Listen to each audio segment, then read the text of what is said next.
This is Julie from Love's Beginning. My computer kind of has a mind of its own at the moment, so I'm trying to integrate those energies. But if I need to click on the screen, it's because various windows are popping up by themselves. Um, what I want to talk about today was the idea that responsibility is our superpower. But before I go into that, I had something else popping up for me too about the idea of channeling and what it is. I've always loved the idea that we're always channeling and we're either channeling love or fear. It makes it very simple and accessible to everybody. So while I will say that on my blog, um, I channel the energies of the windows popping up again of the ones who I would call in agreement with them the imaginary friends, playfully, with lowercase letters, not as a title or a name. And whenever I think of how we agreed on that name, it was to suggest that we, our characters, our roles, we are as delightfully imaginary. We come from imagination and thought, and flexible, we're unlimited, as they are. So that always makes me laugh. So, yes, I am influenced by and channeling the imaginary friends, but um, there's only one of us. So, if you see that one of us, which is love everywhere, there's only one of us. And when you're tuned into the divine will, what does the divine will want to say through you today? How does it feel? Does it feel good? Does it feel bad? Are you channeling love or channeling fear? Um, so I just wanted to get that broader perspective on channeling and help everybody see that we're all channeling all the time. And I really enjoyed a video made by Deb at the Butterfly Effect. I will try to remember to link her channel and her video about how we're all basically, the body is radio equipment. And I just loved the imagery she used and what she had to say about that. The other day, I almost wanted to write a post on my blog about, to my readers, thanking them for writing posts with me. And what I meant by that was that the shared energy of creation is anybody who appreciates anything is putting their energy into it. So if you think of, like, if you're a big Harry Potter fan and you're waiting for the next book to come out, you helped write that next book. Your energy of appreciation was poured into it and was part of the beautiful creative flow that created that book. And it's the same thing with my blog. Everybody who appreciates it and who benefits from it, it's a small group, but it is multiple people. It's, is from our perspective differentiated but multiple. It's the energy of appreciation and benefit that goes into that creative flow that I can tap into and feel, and then take the words from and use and share and benefit from. And it's like a loop. It's like a creative loop. So whatever you're appreciating, you're also creating. It's a very beautiful thing to see how you can see the differentiation and harmony.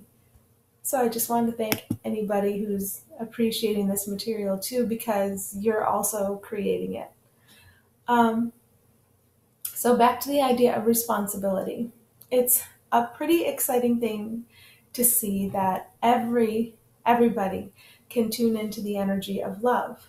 And it's a very powerful and transformative, miraculous thing. And you can do it in every single situation that you're in, and you're meant to. So if you're in some difficult or challenging situations, it's your invitation to be the conduit that allows love to flow into that situation and to transform it, to transform your perspective, to allow your blocked energies to release. It's a very beautiful thing when you begin to see how it works. So there's the idea of responsibility. Whatever we look at in our world, whatever we see.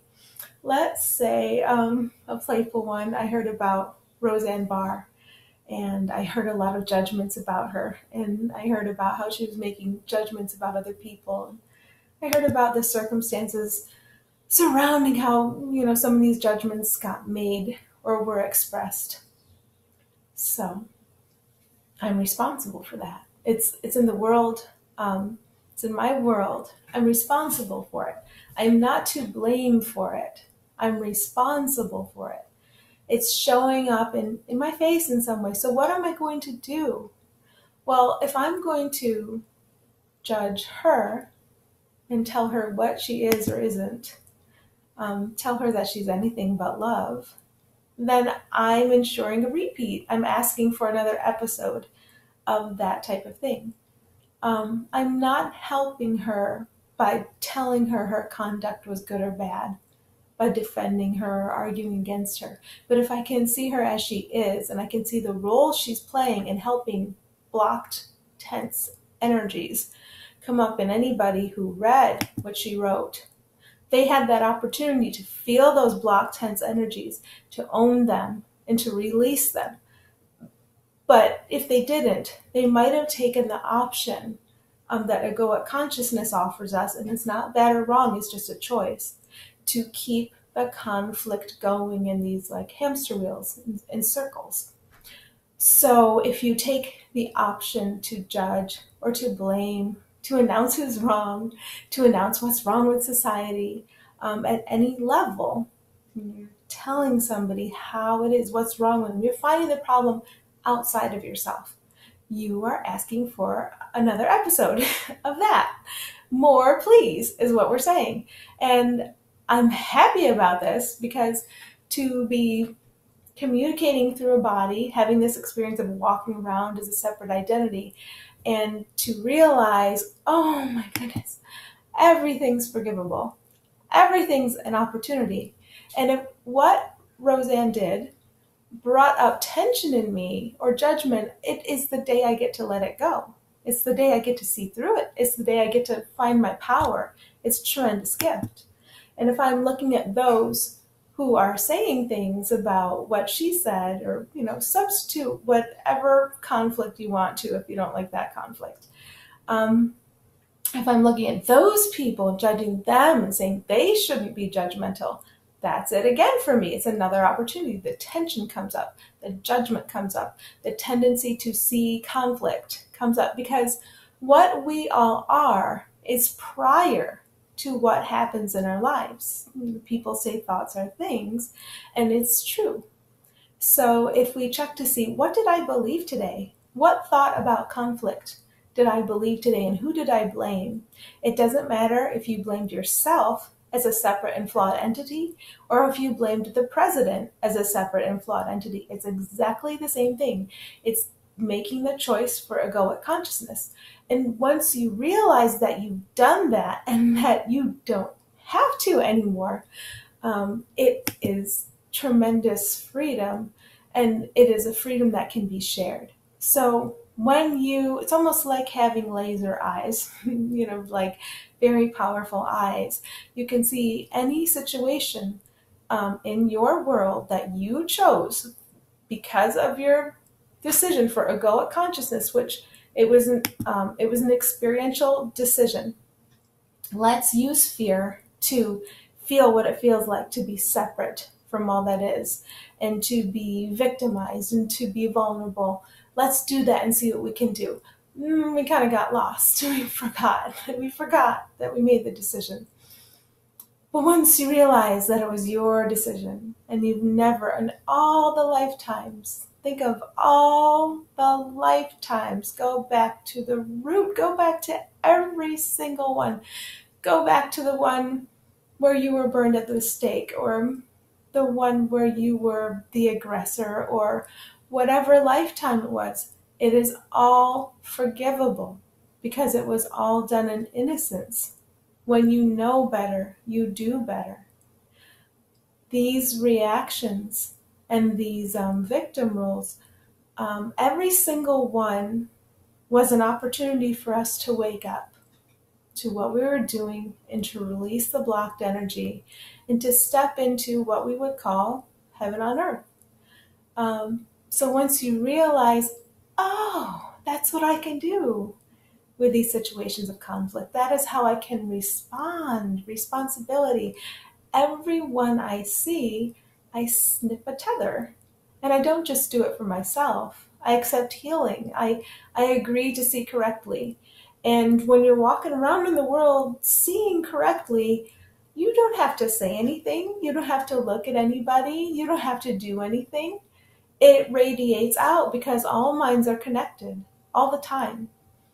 And you certainly may say a lot of things. You may do a lot of things. You may start an organization. Who knows what you're going to feel inspired to do? But there's no obligation. There's no sense that you must be good enough and you have to do X, Y, and Z in order to be good enough and to earn this status of being helpful. You just are helpful because you woke up to everything you did, everything you chose for, your complete and total responsibility for everything you see in your world, and your complete and total access to the benign power that we all share equally because there's only one of us, that transforms this world.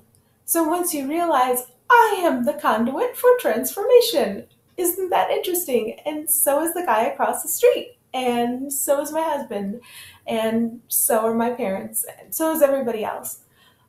If they don't seem to know it yet, it's fine.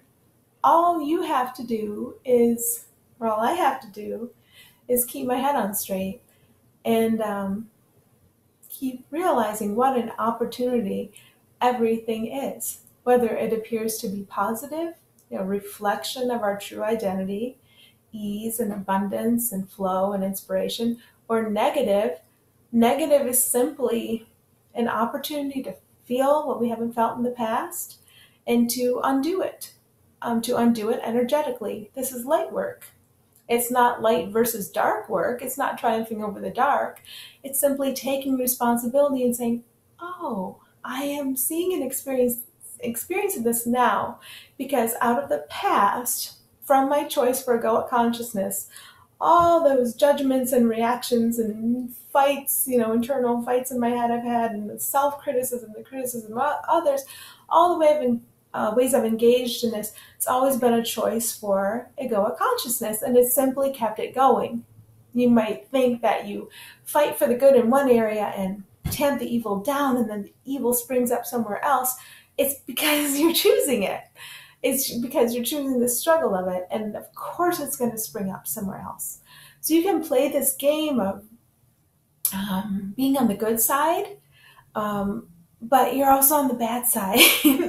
You're fueling both sides always. But when you realize you're everything, you're in everything and everybody, and what you are communicates through everything and everybody, then you have no problem at all flowing with the divine will. And the divine will is just what's going to come through me next.